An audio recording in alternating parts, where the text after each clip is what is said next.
हाँ तो एगो पवन भैया के चमचा बा प्रियांशु सिंह। ये पवन भैया से ज्यादा ही तेज बनता, ज्यादा एकरा भी पैसा हो गइल बा, रुपया हो गइल बा। ये पवने सिंह के चलते ही पैसा एकरा भी हो गइल बा 2-4 रुपया।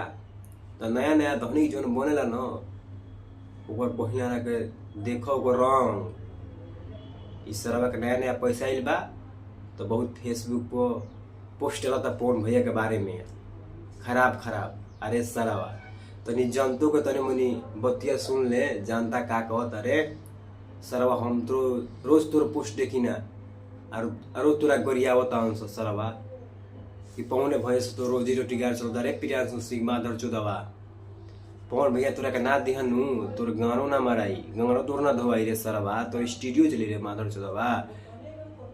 खाली पवन सिंह के चलते तोर सब कुछ मिल जाता, पवन भैया के चलते सब कुछ मिल जाता तो पवन सिंह के चाटू, पवन सिंह के चमचा बन।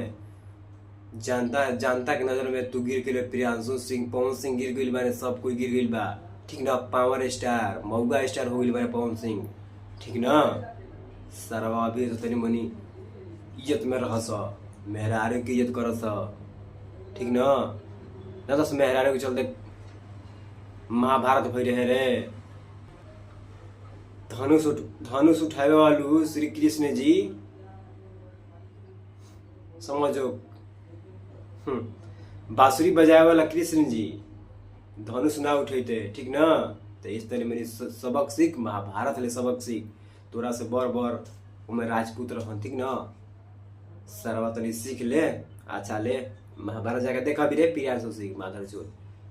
ठीक नो पवन भैया रोगो देख ली महाभारत। ठीक ना तो रोगो महाभारत करी ना भोजपुरी में ना, तो भोजपुरी में महाभारत घरी होता अच्छा खासा होता, हम देखा तनी बहुत ज्यादा पवन भैया। तो रोगो से हांजोरी बा, हम बहुत बड़ा फैन है। ऐसे मत काम करी, रोगो बियाह करके बाल बच्चा पैदा करी। ठीक ना पवन भैया, जय हो।